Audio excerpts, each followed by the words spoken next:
பிதாக்களே நீங்களும், 4ஆம் வசனம், பிதாக்களுக்கு சொல்ற, தகப்பன்மாருக்கு சொல்றாரு, நீங்களும் உங்கள் பிள்ளைகளை கோபப்படுத்தாமல் கர்த்தருக்கேற்ற சிட்சையிலும் போதனையிலும் அவர்களை வளர்ப்பீர்களாக. கண்டிக்க சொல்றாரு. ஆனா கர்த்தருக்கேற்ற சிட்சை,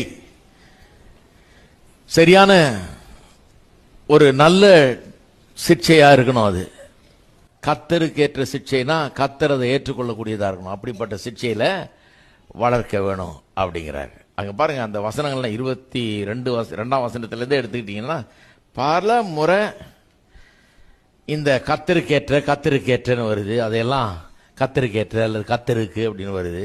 அதையெல்லாம் கொட்டை எழுத்துல போட்டிருக்காங்க.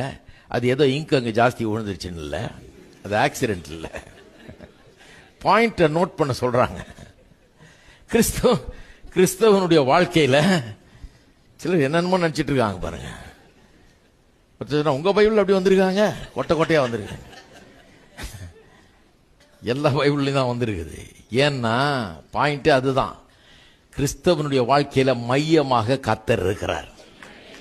எல்லாத்தையும் கர்த்தருக்கு என்று தான் செய்யறோம். மனைவி புருஷனுக்கு கீழ்ப்படியும் போது கர்த்தருக்கு கீழ்ப்படியது போல, புருஷன் மனைவியை நேசிக்கும் போது கர்த்தர் சபையை நேசித்தது போல, பெற்றோர் பிள்ளைகள் பெற்றோருக்கு கீழ்ப்படியும் போதும் அதுவும் கர்த்தருக்குள் கீழ்ப்படுகிறாங்க. பிதாக்கள் அல்லது பெற்றோர் பிள்ளைகளை கண்டிக்கும் போதும் சிட்சிக்கும் போதும் கர்த்தருக்குள்ளதான் சிட்சிக்கிறாங்க, கர்த்தருக்கு ஏற்ற விதத்தில் சிட்சிக்கிறாங்க. இப்படி கர்த்தர் தான் எல்லாத்துக்கும் மையமா இருக்கு. அப்படி சொல்லி